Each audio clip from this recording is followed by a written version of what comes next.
উকিয়া রোহিঙ্গা আশ্রয় শিবির পরিদর্শনে এসেছেন অন্তর্বর্তী সরকারের প্রধান উপদেষ্টা ডক্টর মোহাম্মদ ইউনূস ও জাতীয় সংঘের মহাসচিব আন্তোনিও গুতেরেস।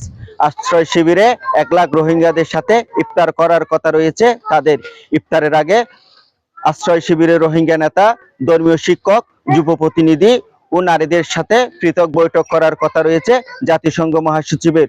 রোহিঙ্গা নেতারা জানিয়েছেন, বৈঠকে নিরাপদ ও টেকসই প্রত্যাবাসন জোরদারের লক্ষ্যে দ্রুত মায়ানমারের রাখাইন রাজ্যে সেফ জোন গড়ে তোলার উদ্যোগ নেওয়ার জন্য জাতিসংঘ মহাসচিবের কাছে দাবি জানাবেন তারা।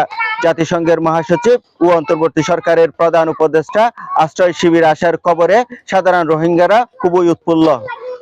রোহিঙ্গা নেতারা জানিয়েছেন, রোহিঙ্গাদের সাথে পৃথক বৈঠকে আরকানে রাখাইনে জাতিসংঘের তত্ত্বাবধানে সেফ জোন করার দাবি জানাবেন তারা।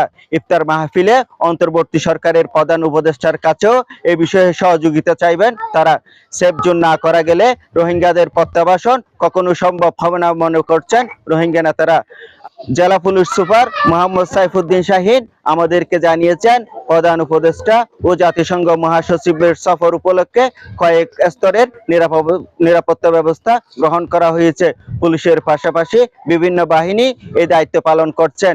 ইফতারের আগে অর্থাৎ দুপুরে বালুখালী ও মধুরচরা আশ্রয় শিবিরের 18 নম্বর ক্যাম্পে লার্নিং সেন্টার এবং ইউনিসিয়ার ও ডাব্লিউএফপির সেবা ও ত্রাণ কেন্দ্র পরিদর্শন করবেন জাতিসংঘের মহাসচিব।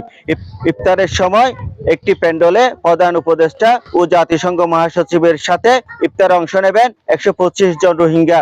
অবশিষ্ট আরো 1 লাখ রোহিঙ্গা প্যান্ডেলের বাইরে খেলার মাঠে ও পাহাড়ে বসে দোয়া ও ইফতারে অংশ নেবেন। ইফতারের পরে ঢাকার উদ্দেশ্যে রোহিঙ্গা ক্যাম্প ত্যাগ করবেন প্রধান উপদেষ্টা ও জাতিসংঘের মহাসচিব। উকিয়া রোহিঙ্গা ক্যাম্প থেকে মিসবাহ আজাদ, নাগরিক।